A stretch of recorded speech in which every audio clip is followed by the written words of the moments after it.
And welcome back to Let's Play Breath of Fire 3.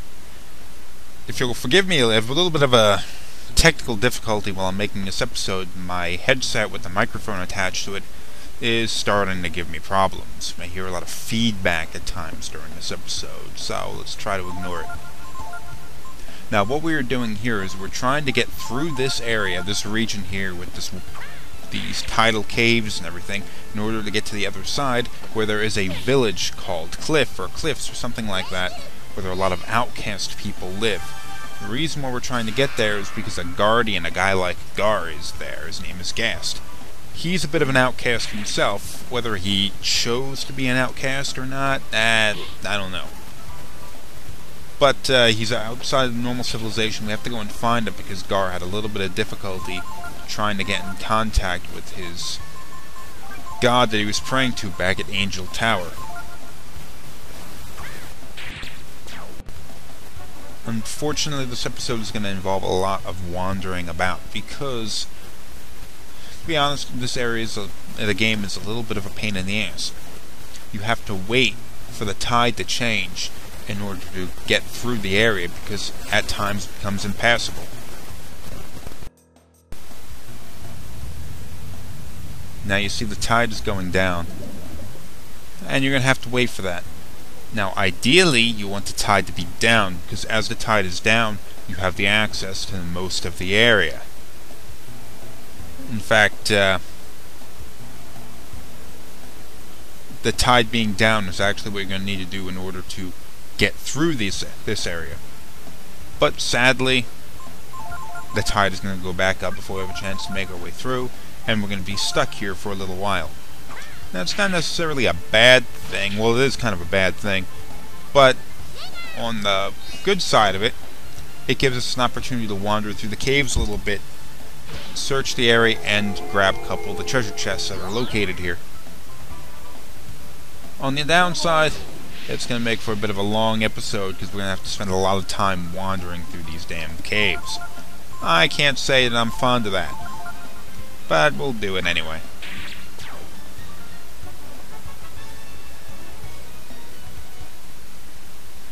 Oh, tide changed already. That was pretty quick.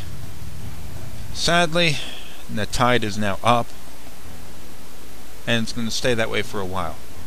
Now, in real life, a tide cycle is closer to 12 hours, and that was more like a minute and a half. But, it's a video game. What do you want? Sleepy! These damn frogs are a pain in the ass, because, what do? Hypnotize. No, it's not a terribly difficult thing when you're fighting them things all on their own, because you can take them out. They hypnotize one of your characters. That's not that big of a deal. Unfortunately, the sleepies do not always come alone. They come along with the other enemies, and the little frog hypnotizes one of your characters. Coin. That's a fishing lure, by the way. As you can probably see, the tide was up also. The sleepies come with other enemies, and they hypnotize one of your characters, while the other enemies, well, they attack you, and it's painful. It's irritating. But, let's move on. You obviously don't want to sit there and listen to me bitch about the damn frogs the whole time, do you? A lot of battles I had to skip over. Basically fighting the same kind of enemy over and over again. Now notice the tide is up. There's a ladder up that way. We walked past it to get here. That you would need to climb down in order to, progress. But unfortunately, none of these characters are capable of swimming. So we're going to have to wait for the tide to go down. Now, as useless as Nina usually is in this game, because all she really has are her spells, they actually work out fairly good here. Fairly well. Ideally, if you're going to take Nina with you, have her use lightning attacks. Because lightning attacks deal a lot of damage to these enemies, and what do you know? It attacks all of them as well. Ah, damn it.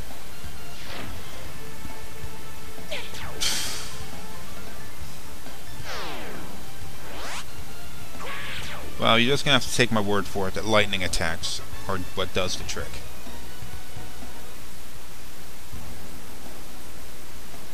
Now, if you're gonna go over here, cut this, and it drops that for the raft. Now, what the raft will do is take you back to the beginning of the map, or an area close to the beginning. And it'll give us an opportunity to, I guess, go through the area we've already been through, in case you've missed something, or the tide has changed, or whatever.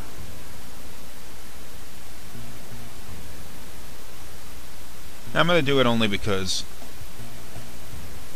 we can't leave yet. And there's a couple of things that I didn't get while I was going through here earlier. Like this treasure chest. Has a fish head in there. A fish head, as strange as this may seem, a fish head is an object that increases your... well, it increases a stat. I can't remember which. I'm going to look it up for a second. Okay, the fish head raises your character's intelligence. Why a fish head would raise your intelligence, I don't know. Seems like it would actually lower it if you were dumb enough to just eat fish heads.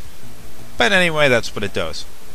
Now, later on in the game, there's actually a trick that you can do in order to get a lot of fish heads. Okay, look, tide's going down. Awesome. Now you can get a lot of fish heads very easily by way of the ferry village. We're going to go do that later, and I'll demonstrate that. But for now, we're going to take this one fish head and run with it. Now, I don't know what will happen if you're down here when the tide goes out, but I'm a little anxious to get out of this area, so I'm not going to explore anymore. So let's keep going.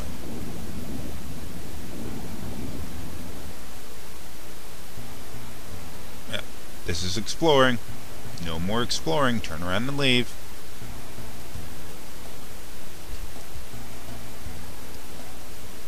Alright, that ladder is what we need to do. Puts us back up on high tide level.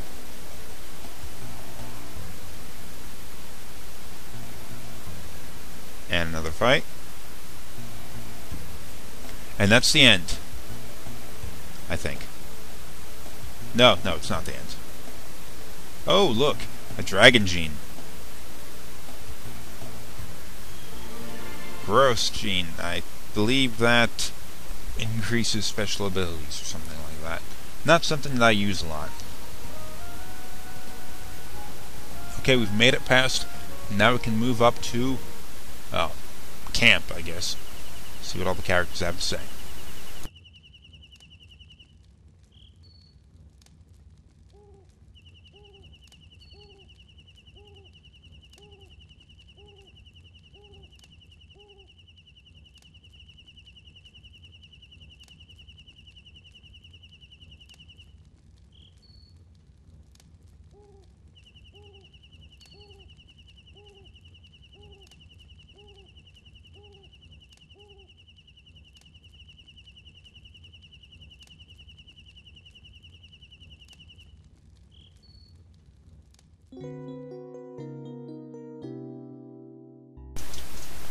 Now here's the thing. We're gonna go meet Gaist, the last... well, I'm assuming, other than Garr, he's the last Guardian. I mean, we know one Guardian turned to stone back up at Urk and Tampa. And there's Garr here. And then there's Gaist, who's living on the cliffside. The fourth Guardian, I don't know where he is, but I'm assuming he's out of the picture. Because we never see him, we never come across him. So I'm going to assume that other than Garr, Gaist is the last Guardian. Now, the Guardians were responsible for the genocide of the Dragon Clan. The Brood, they were called in this game. Why do we want to go and meet him? Seems like he'd be kind of a bad person, doesn't it? Outcast, huh?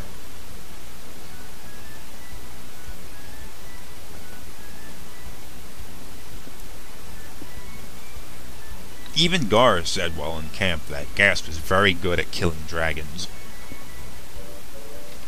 So it seems kind of a bad person to take the last of the dragons. Hey look, this is the guy that was at the Tournament of Champions. The bug there.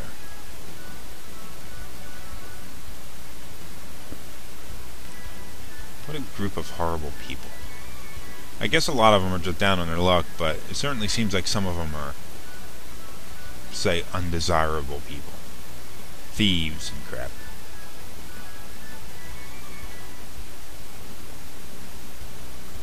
They also don't have anything worth taking. Gaist actually lives down here in this cave. Nice little dig sky here. Carving a potato.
Okay, he hasn't actually revealed any information that we didn't already know yet.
Fortunately, it's not information we're after. He wants to know the truth. You gotta choose that, because if you don't choose that, the story won't continue.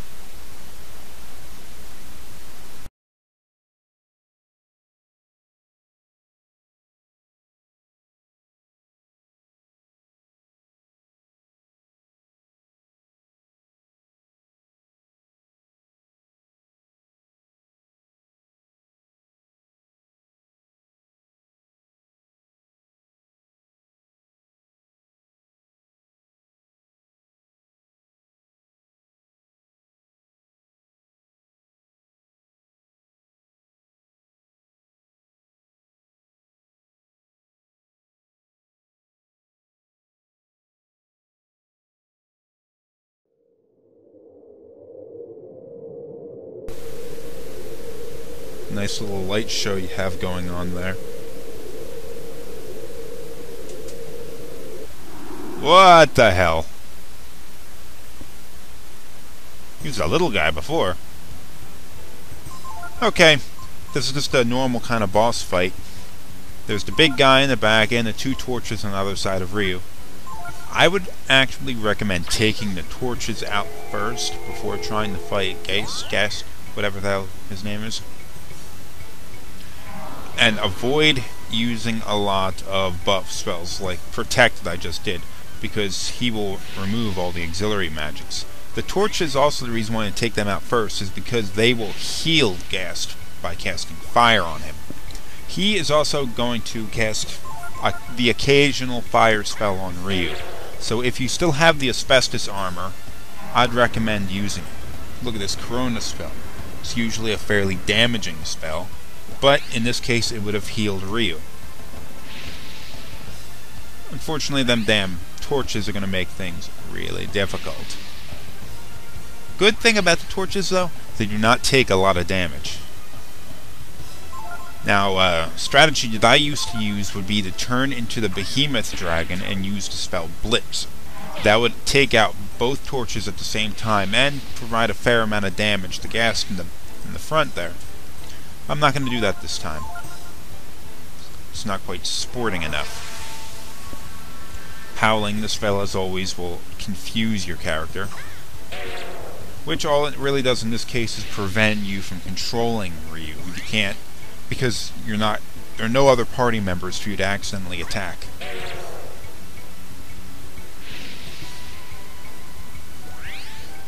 See, the torch doesn't heal for as much damage as Ryu does, but even in that case, this battle is going to take forever if I just do normal physical attacks.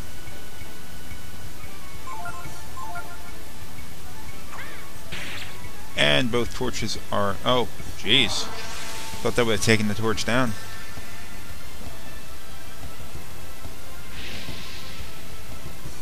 I'm actually doing this commentary about 2 weeks after I'd played the game. So, how the battle actually went, something I don't quite remember. Although I do know that I won this fight, so I'm not wasting your time here. This ought to take the torch down. There we go. Quite a bit of damage it did, too. Too bad Gaist has such a high defense skill.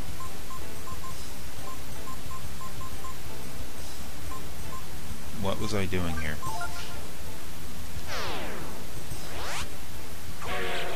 Ooh, that forces a Shadow Walk is something I'd recommend you have for Ryu, or at least some character. And it's something you get from Maryleaf, the fairy wizard that happens above the Chrysler plant where they build all the weird-ass crops. I'd recommend you get it because it always does like a critical attack. Now here I use the Gross gene along with the Force gene, which creates the Warrior. High attack power, look at that. Bam! Every hit deals a lot of damage. Also going to do Focus, which doubles your attack power. So, we're going to be doing a lot of damage now. Once the torches are gone, this is definitely how I'd take out the enemy. Although I would usually not use the Gross gene, I just decided to do it in this battle because, well, we haven't used it yet and I gotta demonstrate it. Also notice, you can probably see this as well as I can, the big demon dude that Gaist is turned into, you see a lot of separation along the different lines. I guess different blocks of data where the sprite was constructed from. And there are like seams in the texture, you can see that. I'm guessing that has something to do with the emulator that I'm using. Ugh, it just doesn't deal damage. Doesn't deal damage, what am I talking about? It doesn't draw the sprite correctly. It's not quite perfect, and there's, I guess maybe it crushed the individual textures a little bit. This also happens if you happen to use a PlayStation 2 and turn on the smooth texture option. Notice, oh, we won! 1000 EXP and gain a level. Ooh, a nice level too, look at that.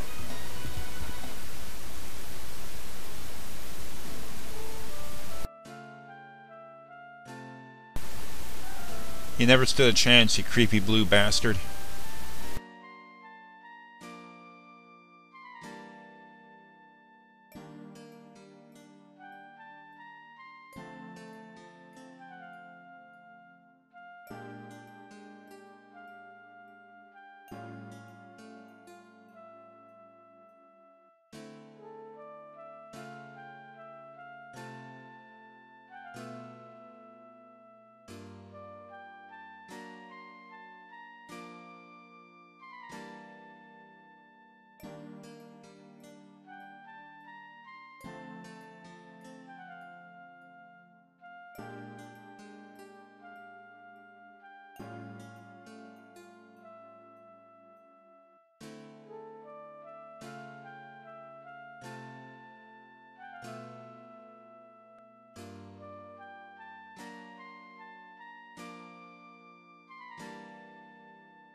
Oh, he turned into sand.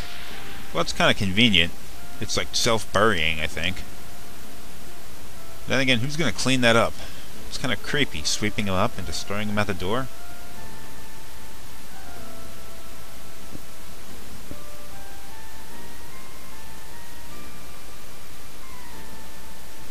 Okay, now Gaist was actually the one that was keeping Deus locked up. And now that Gaist is dead, Deus can be freed. Who supposedly has all the answers. Now notice we got a new weapon for Garr called the Beast Spear.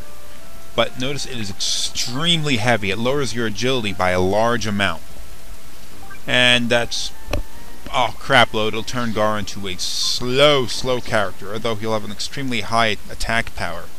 It's also going to drain his life, so I'm not going to be using it much during the game. But, as you'll notice, we've ran out of video footage, so I'm going to end this episode where it is. Let's come back to the next one, and we'll head back to Angel Tower and free Deus.